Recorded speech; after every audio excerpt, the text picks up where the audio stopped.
Here's a question for you. Have you ever read a book that made you really get a sense of place or atmosphere of its history? Like the book has actually taken you on a literary journey. I wanted to explore books that do more than just tell a story. I want to look at books that create a real sense of place so vivid that the reader begins to feel immersed within it through its streets and landscapes, climate and people. Books that feel entirely synonymous with where they are set. Not necessarily the best book written from that country or from that country's author, but maybe a book that feels like a holiday or a book that makes you want to visit a place. Just like the movie Around the World in 80 Days, I want to go around the world in 50 books. I think 50, I didn't exactly count in the end. And sorry if I left out any obvious countries or places, so please complain in the comments below. And certainly if you feel like there are any books which maybe are better alternatives to my recommendations, of course, let me know. I want to read them too. And we're going to start with my home country of the UK, the United Kingdom, just shy of 6,000 miles from where I now live in Japan. And when I think of England, I think of rural English life and villages with a poignant sense of nostalgia. So I start with one of my absolute favourite authors. His name is Laurie Lee, and it's not actually this book here. This is another great one. But I've gone with a book called Cider with Rosie. This is a charming memoir of Laurie Lee's childhood in a remote Cotswold village, a world that is tangibly real and yet reminiscent of a now distant past. In this idyllic pastoral setting, unencumbered by his callous father who so quickly abandoned his family responsibilities, Laurie's adoring mother becomes the centre of his world as she struggles to raise a growing family against the backdrop of the Great War. Through descriptions of orchards and the changing seasons and village customs, Lee captures a landscape shaped by agriculture and community.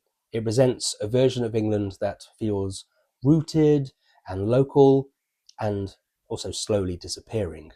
Another book that I actually had in my hand earlier is this, As I Walked Out One Midsummer Morning, which is really, really beautiful as well. Again, it's a memoir, journeying the Cotswolds, London, and also then into Spain a bit as well. It's a beautiful book.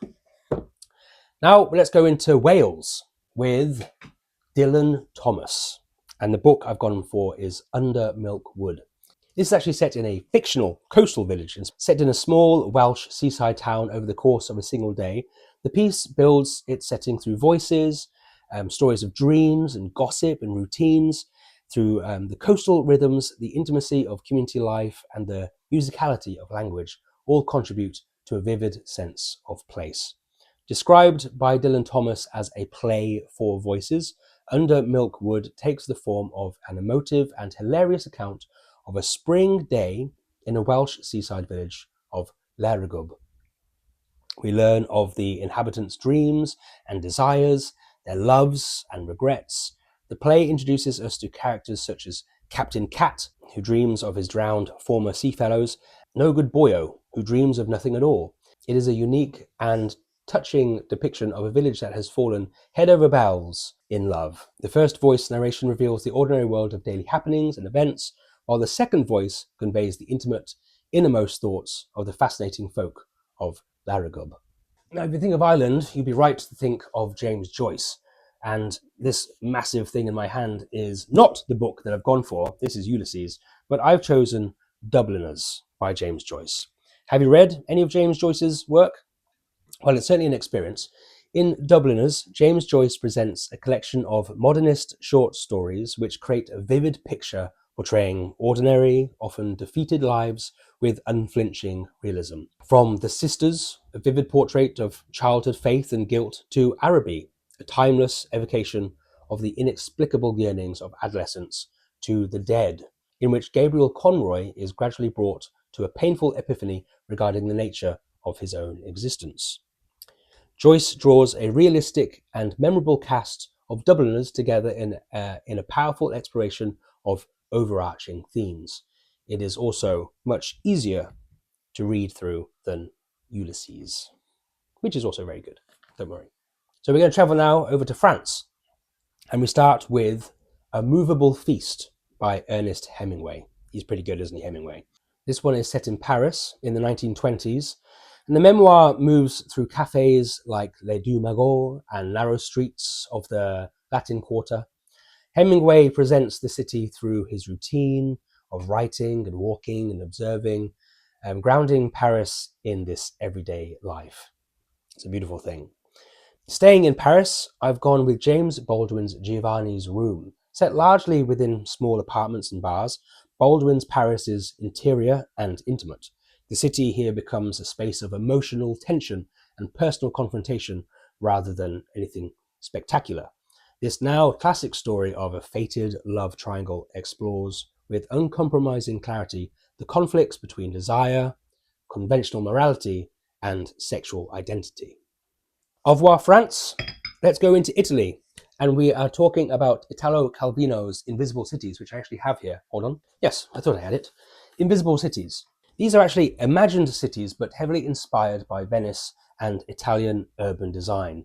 Though it is fictional, these many cities echo Venice, like the canals, the bridges, the layered structures. Calvino explores how cities are shaped by memory and trade and architecture.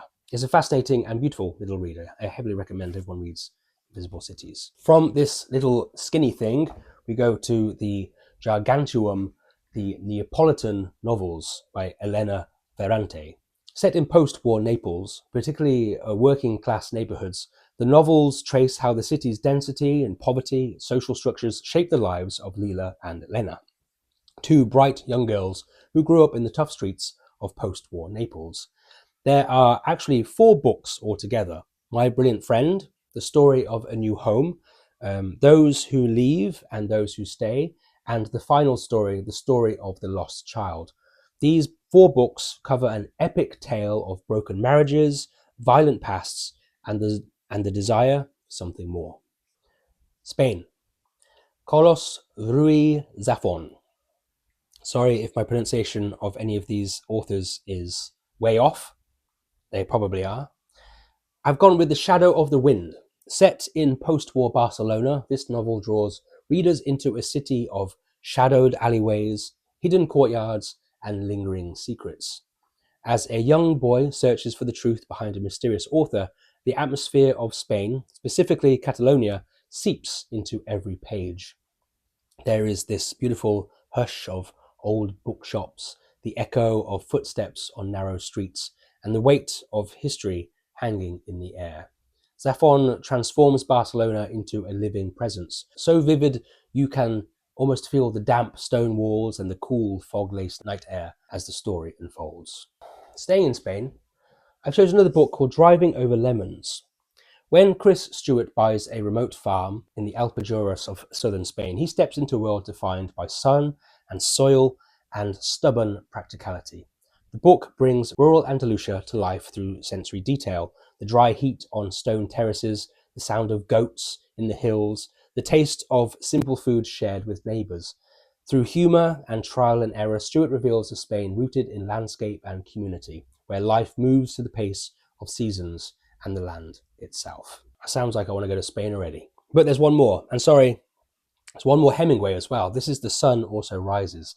I mean, he did love Spain. In this story, Hemingway writes of a group of disillusioned expatriates from Paris to Spain, where the festival of San Fermin in Pamplona becomes the emotional centre of their lives. Through sparse, vivid prose, Hemingway immerses the reader in sunlit cafes, dusty streets, and the charged ritual of bullfighting. Spain here is not just the backdrop, but a force. Its heat and its wine and traditions intensify every interaction, making you feel the rhythm of fiestas, the press of the crowds, and the raw, almost sacred energy of the arena.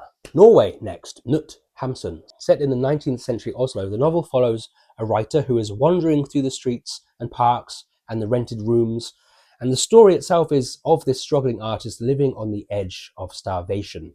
The novel portrays the unnamed first-person narrator's descent into paranoia, despair, and madness as hunger overtakes him.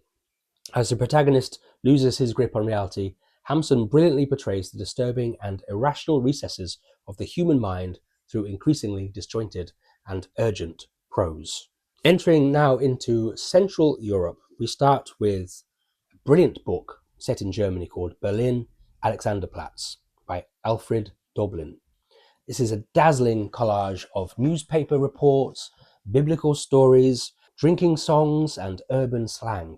Berlin, Alexanderplatz is the great novel of Berlin life, inventing, styling, and recreating the city as reality and dream, mimicking its movements and rhythms, immortalizing its pubs, its abattoirs, apartments, and chaotic streets, from the gutter to the stars. This is the whole picture of the city. Going now to rural Poland, I've chosen Drive Your Plough Over the Bones of the Dead. Set in a remote mountainous region near the Czech border, the landscape here is isolated, wintry, and quiet, shaping the tone of the novel. In a remote Polish village, Janina devotes the dark winter days to studying astrology, translating the poetry of William Blake, and taking care of the summer homes of wealthy Warsaw residents. Her reputation as a crank and a recluse is amplified by her not-so-secret preference for the company of animals over humans. Then a neighbour called Bigfoot turns up dead. Soon other bodies are discovered in increasingly strange circumstances. As suspicions mount, Janina inserts herself into the investigation, certain that she knows who done it. Very good book. Now we go into Greece, another book that I have here. And I've chosen this masterpiece, The Odyssey by Homer, set in Ithaca and other Mediterranean islands. Now, if you think of Greek literature, you'd be right to think of Greek mythology and gods and monsters and heroes and legends. So naturally, for Greece, I have selected The Odyssey by Homer. The journey moves across mythologized versions of real Mediterranean locations, islands, coastlines, seas, establishing travel and geography as central to storytelling. This is epic, it is important, and it is brilliant. But it's also as old and classic as they come. So moving into more recent settings, I have Zorba the Greek. Set on the island of Crete, the novel is grounded in physical labour, coastal landscapes, and rural life, presenting a direct, embodied sense of place. Russia has some pretty good writers, isn't it? So my first pick is The Master and Margarita by Mikhail Bulgakov. This is set in Moscow in the 1930s. The novel here blends satire with fantasy and political commentary. The city unfolds through theatres, apartments, and bureaucratic spaces, but nothing feels entirely stable. Reality bends, authority is questioned, and Moscow becomes a surreal stage where the absurd and the everyday coexist. Bulgakov here is capturing not just a place, but also a mood, one shaped by tension, of censorship, and rich imagination. And it has an absolutely wild cast of characters, from Satan, who turns up in Moscow, and his companion, the talking black cat. Pontius Pilate is also in it, and fantastic characters as well, of Margarita the Witch too. So heavily recommend this one. It's a fantastic book and probably one of my favourite books of all time too. And it felt criminal not to include Crime and Punishment by Fyodor Dostoevsky in the list of Russian literature.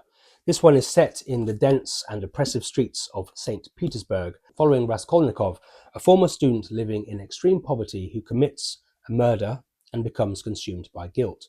The city here is crucial to the novel's atmosphere. Its cramped rooms, overheated streets, the constant noise, and close quarters, where they create a suffocating environment. Dostoevsky presents St. Petersburg as both a physical and psychological space where the pressure of the city mirrors the turmoil of the mind. He also wanted to include a book about rural Russia, and so I've gone with Ivan Turgenev's Fathers and Sons. Set across country estates and the Russian countryside, the novel explores generational conflict between traditional values and emerging radical ideas. The landscapes are quieter and more open, the fields and gardens and rural homes, providing a contrast to urban Russia.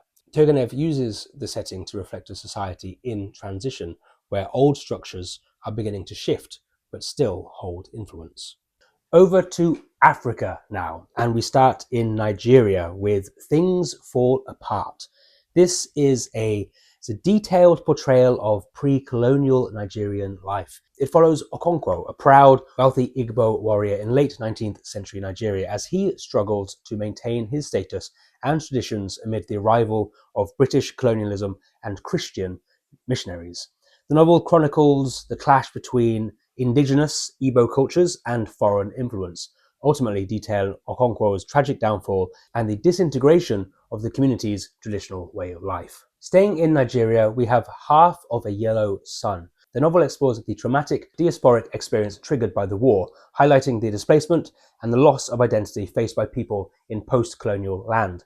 It criticizes the legacy of British colonialism, emphasizing the tensions between artificial national borders and the primacy of deep-seated ethnic identities such as those of the Igbo people. Set in the wake of the Mau Mau Rebellion and on the cusp of Kenya's independence from Britain, A Grain of Wheat follows a group of villagers whose lives have been transformed by the 1952-1960 emergency. Barack Obama himself praised my next choice. This is A Grain of Wheat. This is set in Kenya, and Obama stated, "This book tells a story of how the transformative events of history weigh on individual lives and relationships." And it is exactly that. At the center of it all is the reticent Mugo, the village's chosen hero, and a man haunted by a terrible secret. As we learn of the village's tangled histories in a narrative interwoven with myth and allusions to real-life leaders, the story unfolds of betrayal and of friendship and of trust. Next, we go over to the Americas, and I start geographically on the North American tectonic plate in Greenland, with a unique perspective focusing on environment and on the culture in Michael the Giant, or An African in Greenland. This book reads like a fairy tale, the true story of Tete Michael, after 8 years working his way across Africa and Europe, finally arriving on the Arctic island.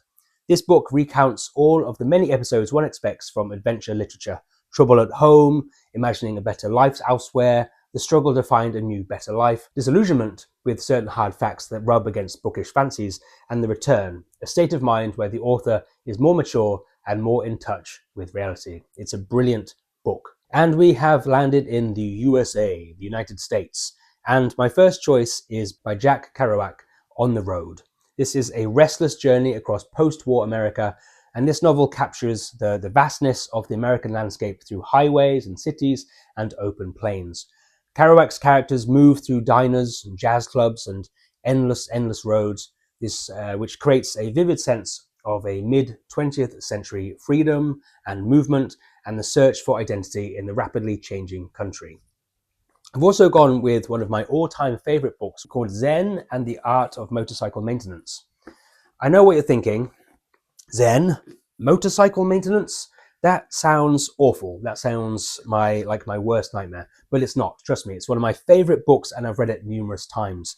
Set against a cross-country motorcycle trip, this work is philosophical. It's a road trip through America. It covers themes of fatherhood, of a search for the meaning of quality. It even touches upon themes of ghosts and the supernatural, and of being haunted by one's past and how to deal with it in the present. It's a really profound and beautiful work. Not just a physical journey, but something that mirrors an internal journey too. Has textures and rhythms of rural and small town America, and it's really just a fantastic read. Next, something a bit more traditional, The Great Gatsby by F. Scott Fitzgerald. Have you read that one? You should. Set in 1920s New York, this novel paints a sharp portrait of wealth and ambition and illusion through the contrast between West Egg and East Egg and the industrial wasteland of the Valley of Ashes. Fitzgerald captures a society defined by class and excess and the fragile promise of the American dream. And finally, I've gone with James Baldwin's If Beale Street Could Talk. Rooted in Harlem, this novel presents an intimate portrait of love shaped by systemic injustice. Baldwin brings the neighborhood to life through the streets, through the homes and the community ties, revealing how place is deeply connected to identity and lived experience in urban America. Graham Greene is one of my favorite authors, and he covers a wide spread of different types of stories and different countries and different locations and different characters. I've gone for Our Man in Havana for my selection for Cuba. Through satire and espionage, Greene presents Havana on the eve of revolution as a place of tension and absurdity. The city's cafes and colonial architecture and political undercurrents create a vivid sense of society balancing between decay, humor, and looming change. It's a brilliant read. It's fast-paced, it's fun, but also paints Havana and Cuba in a beautiful way. In Mexico, I've gone with the story of my teeth. Set in and around Mexico City, this inventive novel blends storytelling with urban life. Through auctions and factory towns and shifting narratives, it captures the layered modern environment of Mexico, where history and industry and imagination intersect in unexpected ways. Colombia next. Gabriel Garcia Marquez, brilliant author. And I've gone with Love in the Time of Cholera. Set in a Caribbean port city, the novel unfolds across decades, capturing the rhythms of tropical life. You can feel the heat in this story. The river travel and slow passage of time shapes the world where memory and love and environment are deeply intertwined. One author I also heavily recommend is Clarice Lispector, and I've gone with the Hour of the Star to represent Brazil. Through this quiet internal life of its protagonist, this novel offers a subtle portrait of Rio de Janeiro. The city emerges indirectly through its poverty and migration and marginal spaces, revealing a stark contrast between the visible city and the lives often overlooked within it. For Chile, I have chosen The House of the Spirits. Spanning generations, this novel reflects Chile's social and political transformations. Through estates and cities and rural landscapes, Allende, the author, creates a layered sense of place where personal histories are inseparable from national upheaval and cultural identity. We enter now into the Middle East. Here, places become inseparable from history, shaped by conflict, tradition, and change. A few years ago, there was a massive sensation with a book by Khaled Hosseini called The Kite Runner, set in Kabul in Afghanistan, before and after Soviet invasion. The novel contrasts peaceful neighborhoods with later destruction, giving a layered sense of place across time. A few years later, he also wrote a book called A Thousand Splendid Suns. This one focuses on domestic spaces, homes, streets, and markets. A Thousand Splendid Suns is at once an incredible chronicle of 30 years of Afghan history and a deeply moving story of family, of friendship and faith, and salvation to be found in love. Another book, this one is set in Cairo in Egypt, called Palace Walk, set in early 20th century Cairo, particularly within family homes and busy streets. The novel captures both private and public life. And finally, set in Iran, in Tehran, I've gone with Persepolis. Persepolis is an acclaimed autobiographical graphic novel by Marjane Satrapi, chronicling her coming of age in Tehran during and after the 1979 Iranian Revolution. It depicts the childhood in a progressive family, the rise of the Islamic regime, and the Iran-Iraq War, navigating themes of political repression, personal freedom, and exile. Entering now into Asia, where setting often emerges through detail and atmosphere and the quiet, subtle observations. I've actually got 3 here from Japan, so sorry. Starting with a book by one of my favorite authors, Yasunari Kawabata, and I've chosen Snow Country. Snow Country follows Shimamura, a Tokyo man who travels to a remote hot spring town and becomes involved with a geisha called Komako.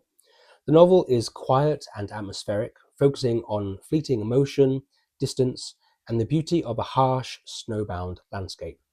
It's a great book for readers interested in Japan because it captures a distinctly Japanese sensitivity to seasonality and impermanence, while also offering a rare glimpse into rural life and traditional social roles far from the city.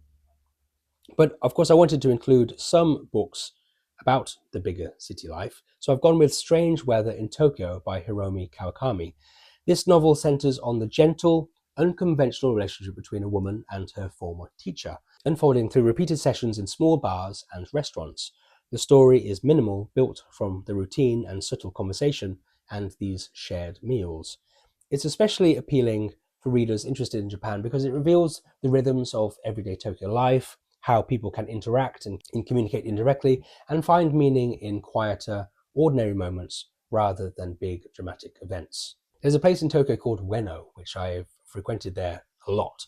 And this book is called Tokyo Ueno Station by Yu Miri. Narrated by a ghost of a homeless man, the novel reflects on life in and around Ueno Park, revealing the experiences of those living on the margins of Tokyo society. It stands out for its unflinching look at inequality and isolation in modern Japan, offering a powerful counterpoint to more idealized portrayals of the city and highlighting lives that often go unseen. My next choice is actually set in Korea, in Busan, and Osaka, Japan. It's called Pachinko by Min-ji Lee. The novel here moves between Korean fishing villages and urban Osaka, showing the migration and displacement within the story. Over in China, I've chosen a book called To Live by Yu Hua. This is set in rural China, in Anhui province. Set in villages and farmlands, the novel traces decades of change through the rural life. Next is Wild Swans by Zheng Chang. Set in Beijing. Spanning multiple cities, including Chengdu and Beijing, the book connects personal stories with national history. If you are interested in visiting Taiwan, I recommend this book called Notes of a Crocodile.